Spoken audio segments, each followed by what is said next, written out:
নমস্কাৰ বন্ধুসকল, কি খবৰ? আশা কৰোঁ আপোনালোক সকলোৰে ভালেই। বন্ধুসকল, এইটো অসমীয়া সাঁথৰৰ পাৰ্ট নম্বৰ 30 হয় আৰু এতিয়ালৈকে যদি আগৰ পাৰ্টটো চোৱা নাই তেনেহ'লে এইডোখৰত থকা আই বটনত ক্লিক কৰি পেলাই মোৰ আগৰ ভিডিঅ'ৰ অংশকেইটা চাই ল'ব। তো বন্ধুসকল, ইয়াৰ আগৰ সাঁথৰৰ অংশত আপোনালোক অডিয়েঞ্চলৈ থকা প্ৰশ্নটো আছিল পৃথিৱীৰ সকলোতকৈ ডাঙৰ পক্ষীটোৰ নাম কি? তাৰ শুদ্ধ উত্তৰটো আছিল উট পক্ষী আৰু তাৰ শুদ্ধ উত্তৰ দেউতাসকল হৈছে পদ্মা বৈশ্য, অঞ্জু বৰবৰুৱা আৰু বিজয় সাগৰ। তেওঁলোক সকলোলৈকে ধন্যবাদ আৰু কৃতজ্ঞতা জ্ঞাপন কৰিলোঁ আৰু আগন্তুক ভিডিঅ'ত এনেধৰণে কমেণ্ট কৰি যাবলৈ অনুৰোধ জনালোঁ। লগতে আপোনালোককো অনুৰোধ জনালোঁ।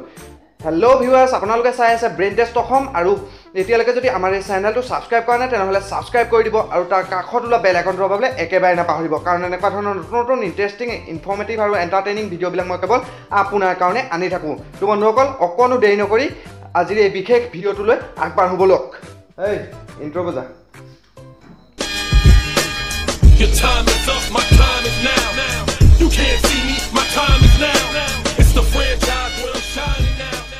You can't see me. বন্ধুসকল, আজিৰ এই বিশেষ শিতানটোৰ দৰ্শকলৈ থকা প্ৰশ্নটো অৰ্থাৎ আপোনালোকলৈ থকা প্ৰশ্নটো এই শিতানটো একেবাৰে শেষৰ পিনে সোধা হ'ব। এই ভিডিঅ'টো অকণো স্কিপ নকৰি শেষলৈকে চাই যাওক আৰু আপোনালোকলৈ থকা প্ৰশ্নটোৰ উত্তৰটো কমেণ্ট কৰি থৈ যাব, কাৰণ আগন্তুক ভিডিঅ'ত মই প্ৰথম শুদ্ধ উত্তৰ দিয়া 10জনৰ নাম উল্লেখ কৰোঁ। তো বন্ধুসকল, আজি আপোনালোকলৈ থকা প্ৰথমটো প্ৰশ্ন হৈছে সেইটো কোনটো প্ৰশ্ন যিটো নেকি উত্তৰ প্ৰত্যেক সময়তে সলনি হৈ থাকে। তো বন্ধুসকল, আপোনালোকে নিশ্চয় জানে আপোনালোকৰ সময় আৰম্ভ হৈছে।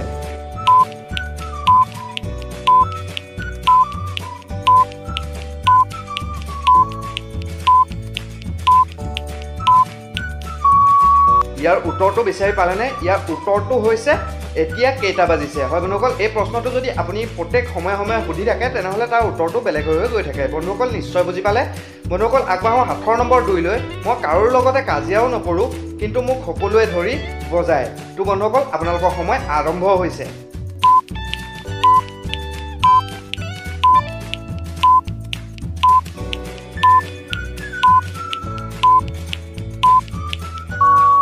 ইয়াৰ উত্তৰটো হৈছে ঢোল। হয় বন্ধুসকল, ইয়াৰ উত্তৰ যদি আপুনি আৰু জানে তেনেহ'লে কমেণ্ট কৰি যাবলৈ একেবাৰে নাপাহৰিব। তো বন্ধুসকল, আগবাঢ়ো সাঁথৰ নম্বৰ 3লৈ।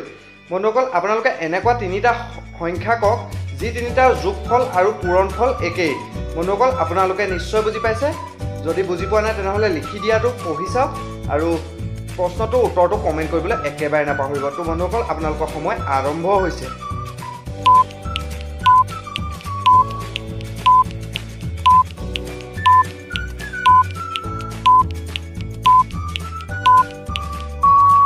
ইয়াৰ উত্তৰটো হৈছে 1, 2 আৰু 3। হয় বন্ধুসকল, স্ক্ৰীণত দেখুওৱা ধৰণে 1 × 2 × 3 = 6 হৈছে আৰু ঠিক তেনেদৰে 1 + 2 + 3 = 6 হৈছে। বন্ধুসকল নিশ্চয় বুজি পালে। বন্ধুসকল, আগবাঢ়ো সাঁথৰ নম্বৰ 4লৈ।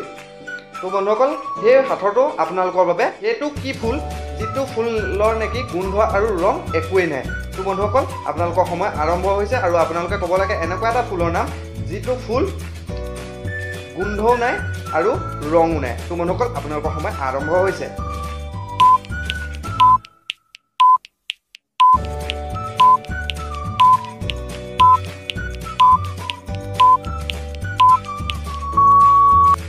বন্ধুসকল, ইয়াৰ উত্তৰটো হৈছে এপ্ৰিল ফুল। হয় বন্ধুসকল, আগবাঢ়ো সাঁথৰ নম্বৰ 5 বা অন্তিমটো সাঁথৰলৈ।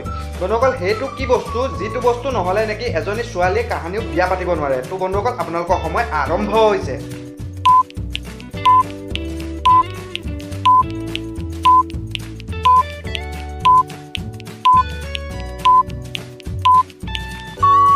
ইয়াৰ উত্তৰটো হৈছে ল'ৰা। হয় বন্ধুসকল, আপোনালোকে নিশ্চয় বুজি পালে।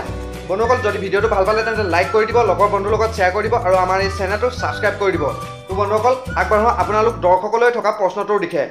আপোনালোকলৈ থকা আজিৰ এই শিতানৰ দৰ্শকলৈ থকা প্ৰশ্নটো হৈছে পৃথিৱীৰ সৰ্বপ্ৰথম চেনী আৱিষ্কাৰ ক'ত হৈছিল? হয় বন্ধুসকল, এইটো প্ৰশ্নৰ উত্তৰটো কমেণ্ট কৰি থৈ যাব আৰু অহা খণ্ডত মই আপোনালোকৰ শুদ্ধ উত্তৰ দিওঁতা প্ৰথম 10জনৰ নাম উল্লেখ কৰিম। তো বন্ধুসকল, stay connected with brain test Assam.